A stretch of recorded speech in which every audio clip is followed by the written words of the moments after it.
पुढच्या अनेक कारणांसाठी महादेवीला वंतारामध्ये पाठवण्यात आलं. त्यातलं एक सगळ्यात प्रमुख कारण म्हणजे पोषण आहार. पोषण आहार खरं तर हत्तींचा परवडणं कठीण असतं. हत्तींना दिवसभरात भरपूर खायला लागतं. आपण पाहू शकतो इथे प्रत्येक हत्तीसाठी वेगवेगळ्या प्रकारे ठेवलेलं आहे.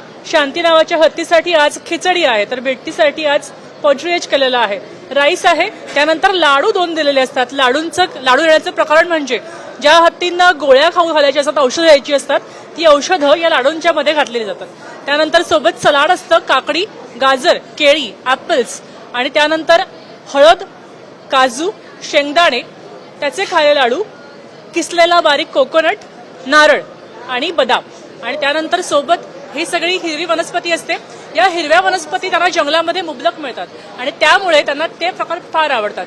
हे आपण वेगवेगळ्या प्रकारचे लाडू पाहू शकतोय.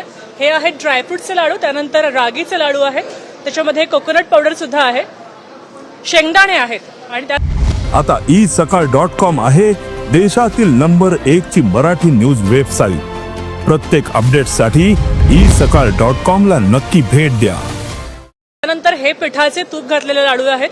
हत्तींना हे फार आवडतात. ज्यांना गोळ्या घ्यायच्या असतात त्या गोळ्या या लाडूमध्ये घातल्यावर त्या हत्तींना काहीही समजत नाही.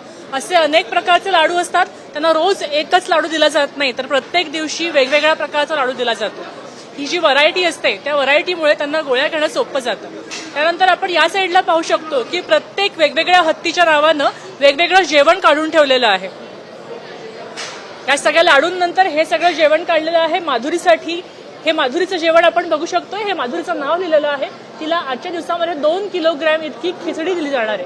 खिचडीसोबत सुद्धा अन्न पदार्थ आहेत. आता त्यानंतर 2 किलोग्रॅम माधुरीचंच नाव आहे. माधुरीला चणे पण आहेत आणि त्यानंतर शिरा सुद्धा दिलेला आहे.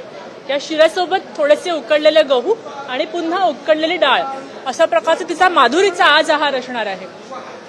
यासोबतच आणखीन पुढे जाऊया. इथे अन्न कसं शिजवलं जातं तेही आपण पाहूया. अन्न शिजवण्यासाठी इथे मोठमोठी भांडी वापरली जातात.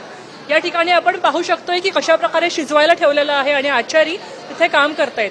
ह्याच्यामध्ये हत्तींचं अन्न, आता हे उकडलेले मूग आहेत, हरभरे आहेत. हे हरभरे उकडून प्रत्येक हत्तीला दिवसातनं 2-2 किलोग्राम आपण एका आहार कसा असतो ते आपण समजून घेऊया.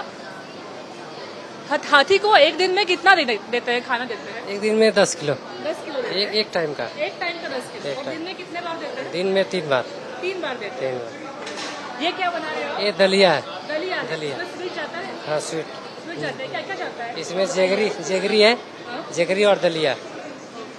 धन्यवाद. आपण पाहू शकतोय अशा प्रकारे रॉ फूड सुद्धा ते ठेवलेलं आहे.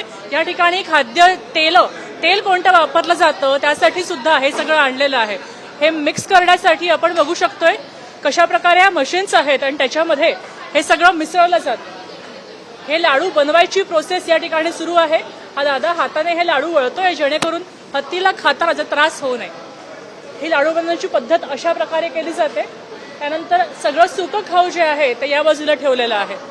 सगळ्या प्रकारचा हायजीन आणि सुरक्षा याची व्यवस्थित काळजी घेतली जाते.